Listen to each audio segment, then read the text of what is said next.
आपको क्या लगता है 15 जून को हुए हेलीकॉप्टर हादसे के बाद केदारनाथ में हेली हादसे खत्म हो जाएंगे?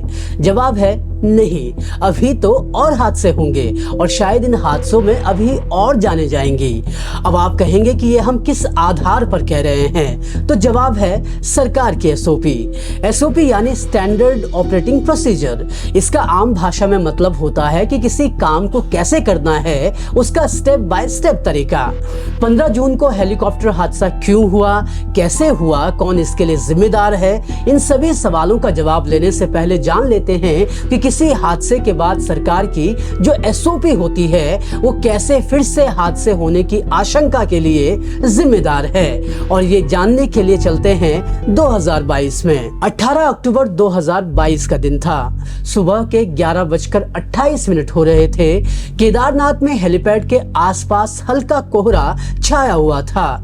इसी बीच केदारनाथ हेलीपैड से आर्यन एविएशन कंपनी के हेलीकॉप्टर बेल 407 ने टेक ऑफ किया, लेकिन टेक ऑफ करते ही वो कोहरे में गायब सा हो गया और महज 5-7 सेकंड में गरुड़ चट्टी के पास से धुएं का गुबार दिखने लगा। हेलीकॉप्टर क्रैश हो गया था और इसमें सवार पायलट समेत 7 लोगों की मौत हो गई थी। अब आइए 15 जून 2025 के दिन सुबह के 5:17 हो रहे थे। 2022 वाली वही कंपनी आर्यन एविएशन का वही हेलीकॉप्टर बेल 407 उसी केदारनाथ हेलीपैड से उड़ान भरता है और हेलीकॉप्टर जैसे ही गौरीकुंड के पास पहुंचता है तो ये क्रैश हो जाता है और इसमें सवार पायलट समेत 7 लोगों की मौत हो जाती है। वही कंपनी, वही हेलीकॉप्टर और हादसे की वजह भी एक ही अनिश्चित मौसम। इन दो हादसों में सिर्फ ये कुछ चीजें समान नहीं थी। 2022 में भी कंपनी का हेलीकॉप्टर तय समय से पहले ही उड़ान भर रहा था। 2025 में भी हेलीकॉप्टर ने तय समय से पहले उड़ान भरी। 2022 में भी सीएम धामी ने जांच के आदेश दिए थे। 2025 में भी सीएम धामी ने जांच के आदेश दिए हैं। 2022 में भी प्रशासन ने कहा था कि सुरक्षा इंतजाम और नियमों को कड़ाई से लागू किया जाएगा। 2025 में भी प्रशासन कह रहा है कि हेली सेवा के संचालन में सुरक्षा बढ़ाई जाएगी। पिछले 3 सालों में ना हादसा बदला, ना कंपनी बदली और ना ही बदली है सरकार की हादसों के बाद अपनाई जाने वाली एसओपी। वो एसओपी जिसमें हर बार जांच के आदेश दिए जाते हैं, इंतजाम कड़े करने की बात कही जाती है, कुछ लोगों पर एक्शन ले लिया जाता है और फिर सब कुछ पहले जैसा हो जाता है। सरकार की सख्त दिखने की ये एसओपी सिर्फ खबरों और कागजों में ही नजर आती है और इस बात को साबित करती है 2022 में हुए हेली हादसे की सरकारी रिपोर्ट। इस एपिसोड में हम आपको सिर्फ ये नहीं बताएंगे कि 15 जून को हेली हादसा क्यों हुआ, बल्कि हम ये भी जानने की कोशिश करेंगे कि केदारनाथ में आखिर हेली हादसे होते ही क्यों हैं। इन हादसों के लिए आखिर हर बार मौसम को जिम्मेदार ठहराया जाता है, लेकिन कैसे हेली ऑपरेट करने की पूरी प्रक्रिया ही इन हादसों की वजह बनती है। आखिर ऐसा क्या है कि लगभग हर साल हेली हादसे होते रहते हैं और फिर भी कुछ नहीं बदलता। और अंत में जानेंगे कि इन हादसों पर लगाम कसने के लिए क्या करने की जरूरत है।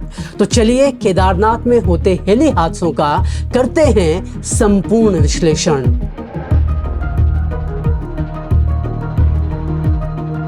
इस एपिसोड में हमने केदारनाथ में हेली हादसों के हर पहलू पर बात करने की कोशिश की है, तो ये वीडियो थोड़ा लंबा होगा।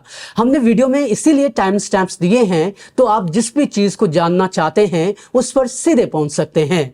तो चलिए विश्लेषण की शुरुआत पहले 15 जून को हुए हादसे को जानने से करते हैं। आर्यन एविएशन कंपनी के हेलीकॉप्टर बेल 407 ने गुप्तकाशी हेलीपैड के लिए टेक ऑफ किया। इस हेलीकॉप्टर को 5:24 पर वैली पॉइंट के पास देखा गया। उसके कुछ ही सेकंडों में मौसम खराब होने लगा और कोहरा बढ़ने से विजिबिलिटी भी कम होने लगी। जब 6:13 तक भी हेलीकॉप्टर गुप्तकाशी नहीं पहुंचा तो कुछ अनहोनी की आशंका जताई जाने लगी। इस पर कंपनी ने प्रशासन को सूचित किया और रेस्क्यू दलों ने खोज अभियान शुरू कर दिया। यहाँ जिस हेलीकॉप्टर की खोज शुरू की गई थी वो गौरी माई खर्क नाम की जगह पर हादसे का शिकार हो चुका था। गौरीकुंड में रहने वाली दो महिलाएं सुबह के 5 बजे गौरी माई खर्क में घास काटने के लिए पहुंची हुई थी। इनमें से एक महिला शर्मिला ने बताया कि जब वो यहाँ जंगल में पहुंचे तो आसमान में बादल छाए हुए थे, लेकिन कोहरा नहीं था।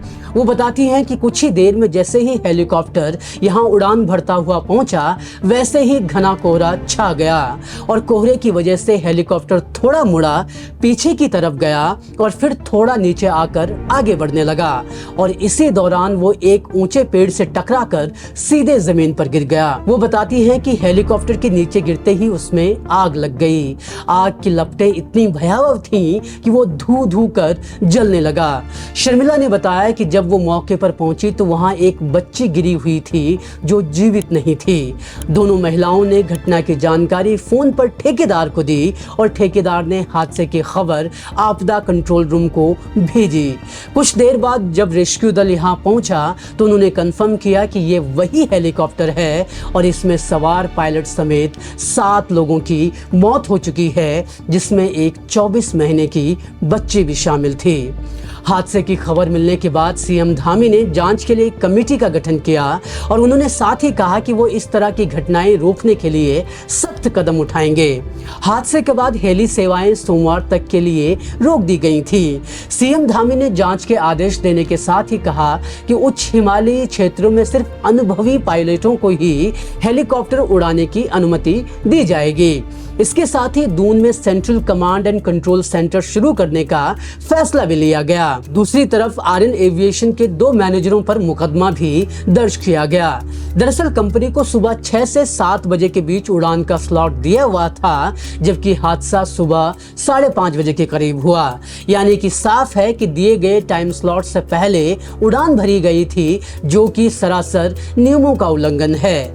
हाई कोर्ट ने भी इस दुर्घटना का स्वतः संज्ञान लिया और सरकार से पूछा कि आखिर हर साल हेलीकॉप्टर दुर्घटनाएं क्यों हो रही हैं? क्या इन हादसों के लिए लापरवाही जिम्मेदार है? इस पूरे मामले की जांच अब एयरक्राफ्ट एक्सीडेंट इन्वेस्टिगेशन ब्यूरो करेगा। लेकिन ये पहली बार नहीं है कि जब केदारनाथ में कोई हेलीकॉप्टर हादसा हुआ हो और उसकी जांच AAIB ने की हो। 2025 में ही हेली हादसे की 5 घटनाएं हो चुकी हैं। 15 जून से पहले 8 मई को हुए हादसे में भी 7 लोगों की जान जा चुकी है। हाल ही में हुए इस हादसे के लिए मौसम को जिम्मेदार माना जा रहा है। सिर्फ इस हादसे के लिए ही नहीं, बल्कि अब तक हुए ज्यादातर हादसों में यही सामने आया है। ज्यादातर हेली हादसों में टेक्निकली कोई दिक्कत नहीं पाई गई और हर बार खराब मौसम ही हादसे की बड़ी वजह बना। लेकिन क्या यही एक वजह है? क्या सिर्फ खराब मौसम ही हादसों के लिए जिम्मेदार होता है? तो जवाब है नहीं। इसके लिए यहाँ चलाई जा रही हेली सेवा की पूरी प्रक्रिया भी कहीं ना कहीं जिम्मेदार है। अब इस प्रक्रिया और इसकी कमजोरियों पर बात करने से पहले यह समझना जरूरी है कि आखिर केदारनाथ में इतने ज्यादा हेलीकॉप्टर हादसे होते ही क्यों हैं। केदारनाथ वैली में हेलीकॉप्टर क्रैश होने की सबसे बड़ी वजह यहाँ के मौसम को बताया जाता है। करीब 12 साल तक केदारनाथ में हेलीकॉप्टर चलाने वाले एक पायलट बताते हैं कि यहाँ हेलीकॉप्टर चलाने के लिए बहुत ही सतर्क रहना पड़ता है। एक पायलट के पास असाधारण कौशल और इस क्षेत्र की अच्छी से जानकारी होनी बहुत जरूरी होती है। वो बताते हैं कि इस रूट पर रामबाड़ा एक्सप्रेस सबसे खतरनाक साबित होती है। रामबाड़ा एक्सप्रेस दरअसल बदलते मौसम की एक प्राकृतिक घटना को नाम दिया गया है, जिसमें धुंध तेजी से जमा होकर केदारनाथ के हवाई मार्ग में रामबाड़ा मोड़ को धुंधला कर देती है। रामबाड़ा के नजदीक मिनटों में बादल बन जाते हैं और इससे विजिबिलिटी यानी कि पायलटों को आगे का रूट बहुत ज्यादा दिख नहीं पाता है। पूर्व पायलट बताते हैं कि जब रामबाड़ा एक्सप्रेस आती है तो किसी भी पायलट के पास रिएक्ट करने का बहुत ज्यादा टाइम नहीं होता है। हेलीकॉप्टर सोनप्रयाग से गौरीकुंड, जंगल चट्टी, रामबाड़ा और लिंचोली होते हुए केदारनाथ पहुंचते हैं। ये रूट इतना संकरा और घुमावदार है कि मौसम बदलने पर पायलट के लिए कुशल नियंत्रण करना मुश्किल हो जाता है। सिर्फ यही नहीं, ज्यादा मुनाफा कमाने के चक्कर में एविएशन कंपनियां यहाँ नियमों की अनदेखी भी करती हैं। एक हेलीकॉप्टर ऑपरेटर ने बताया कि कंपनियां बिना किसी ब्रेक के हेलीकॉप्टर्स को वैली में दौड़ाते रहते हैं और ये भी हादसे होने की एक बड़ी वजह बनती है। केदारनाथ में हेली सेवा चलाने वाले किस तरह नियमों का उल्लंघन करते हैं और किस तरह यहाँ पर बद इंतजामी होती है, उसे समझने के लिए आपको यहाँ पर लागू एसओपी को समझना होगा। हर साल केदारनाथ क्षेत्र में 4 धाम यात्रा शुरू होने के दौरान हेली सेवा भी शुरू की जाती है। यहाँ पर हेली सेवा सिविल एविएशन डेवलपमेंट अथॉरिटी यानी यूकाडा के पास है। मौजूदा वक्त में केदारनाथ में 9 एविएशन कंपनियां अपनी सेवा दे रही हैं। इन कंपनियों को हर 10 दिन में यूकाडा फ्लाइंग स्लॉट्स देती है। हर कंपनी को 7 से 8 घंटे का फ्लाइंग स्लॉट्स दिया जाता है। नियमों के मुताबिक हर कंपनी को 2 पायलट रखने होते हैं। दोनों पायलट 4-4 घंटे फ्लाई करते हैं। कंपनियां 1 घंटे में गुप्तकाशी से 3 और फाटा सिरसी से 4-4 फ्लाइट कर सकती हैं। 8 घंटे के फ्लाइंग स्लॉट में हर घंटे के बाद रिफ्यूलिंग के लिए 25 मिनट दिए जाते हैं। एविएशन कंपनियां गुप्तकाशी से हर दिन करीब 24 ट्रिप, फाटा और सिरसी से 32 ट्रिप्स लगाती हैं। डीजीसीए के नियमों के मुताबिक एक वक्त में केदारनाथ में 6 हेलीकॉप्टर उड़ान भर सकते हैं। सुरक्षा के लिहाज से हेलीकॉप्टर्स फुल टैंक के साथ उड़ान नहीं भर सकते। साथ ही पैसेंजर्स का कुल वजन 380 किलोग्राम से ज्यादा नहीं होना चाहिए और हर पैसेंजर के लगेज का वजन 2 किलोग्राम से ज्यादा नहीं रखा जा सकता है। तो ये तो बात हो गई डीजीसीए की तरफ से तय की गई एसओपी की, लेकिन यहाँ स्थिति इससे काफी ज्यादा बदतर है। अभी जैसे हमने देखा कि यहाँ हादसों के लिए मौसम कितना बड़ा फैक्टर साबित होता है, तो ऐसे में उम्मीद की जानी चाहिए कि यहाँ पर मौसम की सटीक जानकारी देने के लिए पुख्ता इंतजाम होंगे, है ना? लेकिन नहीं। केदारनाथ में हेली सेवा की शुरुआत 2003 में की गई थी, लेकिन आज 22 साल बाद भी यहाँ पर एयर ट्रैफिक कंट्रोल नहीं बना है और किसी को जरूरत महसूस भी नहीं होती है। एटीसी हेलीकॉप्टरों की आपस में दूरी बनाने के साथ ही टकराव से बचने और खराब मौसम की सही जानकारी देने समेत दूसरी कई गतिविधियां करता है, लेकिन यहाँ पर ना तो एटीसी है, ना रडार है और ना ही आईएमडी की ऑन ग्राउंड कोई प्रेजेंस है। ऐसे में सवाल उठता है कि फिर पायलट मौसम की जानकारी कहां से लेते हैं? इसका जवाब अक्टूबर 2022 में हुए हादसे की जांच रिपोर्ट में एयरक्राफ्ट इन्वेस्टिगेशन ब्यूरो ने दी है। एआईबी अपनी रिपोर्ट में बताती है कि ऑपरेशन शुरू करने के लिए मौसम की जानकारी सबसे नजदीकी एयरपोर्ट देहरादून से ली जाती है। इसके अलावा एविएशन कंपनियों के कुछ लोग हेलीपैड पर तैनात रहते हैं और इन लोगों को आंखों से जैसा मौसम नजर आता है वैसा पायलट को बता देते हैं। इसके साथ ही हर पायलट की ये जिम्मेदारी होती है कि वो हेलीकॉप्टर उड़ाने के साथ ही मौसम में हो रहे बदलावों पर भी कड़ी नजर रखे और कुछ भी बदलाव दिखने पर रेडियो कॉल्स के जरिए दूसरे पायलटों को जानकारी दे। और ये व्यवस्था अपने आप में हादसों को बुलावा देने का काम करती है। कैसे, वो भी समझ लीजिए। देहरादून से जो मौसम की जानकारी मिलती है वो केदारनाथ के मौसम के साथ हमेशा मेल नहीं खाती, क्योंकि यहाँ पर मौसम पल पल में बदलता रहता है। वहीं केदारनाथ हेलीपैड में तैनात कंपनियों के जो लोग मौसम की जानकारी देते हैं वो कोई मौसम एक्सपर्ट नहीं होते, ये ग्राउंड हैंडलर्स होते हैं और इनका प्रमुख काम हेलीपैड पर पैसेंजर्स को मैनेज करने तक सीमित रह जाता है। और ऐसे में पूरी जिम्मेदारी आ जाती है हेलीकॉप्टर चलाने वाले एकमात्र पायलट पर। केदारनाथ घाटी में सिंगल इंजन वाले हेलीकॉप्टर चलाए जाते हैं और इसमें को पायलट नहीं होता है। ऐसी स्थिति में पायलट को न सिर्फ हेलीकॉप्टर उड़ाना है बल्कि उसको पल पल बदलते मौसम की जानकारी भी जुटानी है, और सिर्फ जुटानी नहीं बल्कि दूसरे पायलट्स को बतानी भी है। इससे एक तो पायलट पर काफी ज्यादा लोड बढ़ जाता है और दूसरी तरफ जरूरी नहीं है कि हर पायलट मौसम का सही अनुमान लगा सके। 15 जून को हुए हादसे में भी कुछ इसी तरह की स्थिति बनी हुई थी। बताया जा रहा है कि दुर्घटनाग्रस्त हुए हेलीकॉप्टर के पीछे 2 और हेलीकॉप्टर आ रहे थे, यानी कि दुर्घटनाग्रस्त हुए हेलीकॉप्टर के पायलट ने बाकी को मौसम की जानकारी जरूर दी होगी। यहाँ पर रीड बैक का कोई प्रोसीजर तय नहीं है।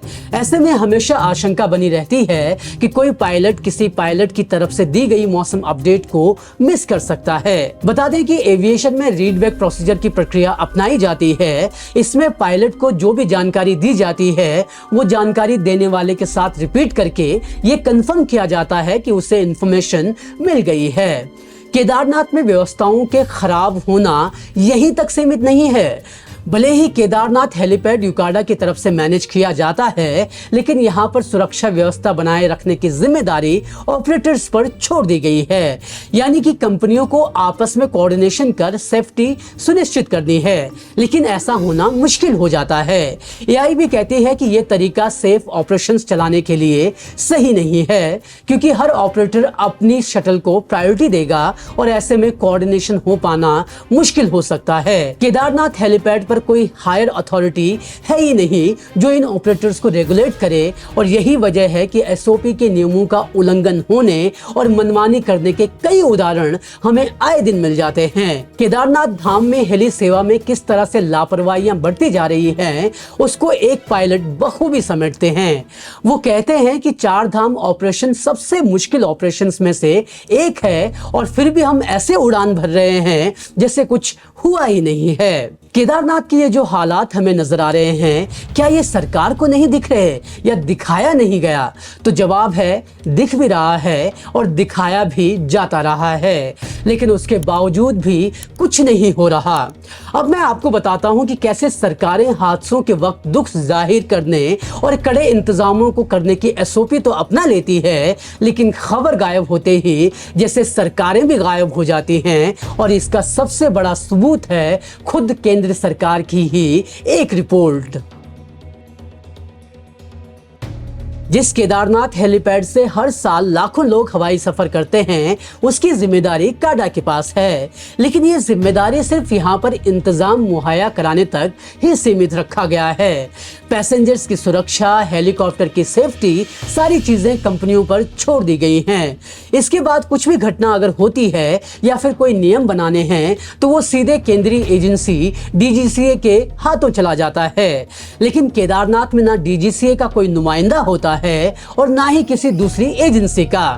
अब उत्तराखंड के चीफ सेक्रेटरी कह रहे हैं कि डीजीसीए और अन्य एजेंसियों के अधिकारी वहां परमानेंटली रहेंगे, लेकिन जो 22 सालों में नहीं हो पाया, क्या वो इस हादसे के बाद हो जाएगा? कुछ वक्त में इस सवाल का जवाब भी मिल ही जाएगा। इन लापरवाहियों के साथ प्रशासन कैसे चीजों को नजरअंदाज कर देता है, उसका भी एक नमूना देख लीजिए। अक्टूबर 2022 में हुए हेली हादसे को लेकर नवंबर 2023 में एआईबी ने अपनी रिपोर्ट सौंपी। इस रिपोर्ट में एआईबी ने केदारनाथ में हेलीकॉप्टर सेवा को सुरक्षित बनाने के लिए कुछ महत्वपूर्ण सुझाव दिए। अपनी रिपोर्ट में एआईबी केदारनाथ हेली सेवा को लेकर अपनाई जा रही व्यवस्था पर सवाल उठाती है और फिर सुधार की बात भी करती है। एआईबी ने अपनी रिपोर्ट में सिफारिश की थी कि यहाँ पर एविएशन मौसम स्टेशन स्थापित किया जाए, जहाँ मौसम विशेषज्ञ बैठें जो मौसम की पल पल की जानकारी और सटीक जानकारी दे सकें, लेकिन अभी तक यहाँ पर कुछ ऐसा हो नहीं पाया है। रिपोर्ट में सिफारिश की गई थी कि यहाँ पर एक ऑर्गेनाइजेशन को बिठाया जाए जो पूरा हेली ऑपरेशन लुक आफ्टर करे, ताकि ऑपरेटिंग कंपनियां मनमानी ना कर सकें और नियमों का सही तरीके से पालन करवाया जाए। लेकिन जिस तरह की रिपोर्ट्स बाहर आ रही हैं, उनसे तो लगता है कि अभी तक ऐसी कोई व्यवस्था यहाँ पर नहीं की गई है। एआईबी ने केदारनाथ में एयर ट्रैफिक कंट्रोल भी स्थापित करने को कहा था, लेकिन अभी तक ये काम भी नहीं हो पाया है और आगे भी शायद नहीं होगा, क्योंकि अभी तक प्रशासन की तरफ से जो भी बयान आए हैं उसमें एटीसी स्थापित करने जैसी कोई बात नहीं कही गई है।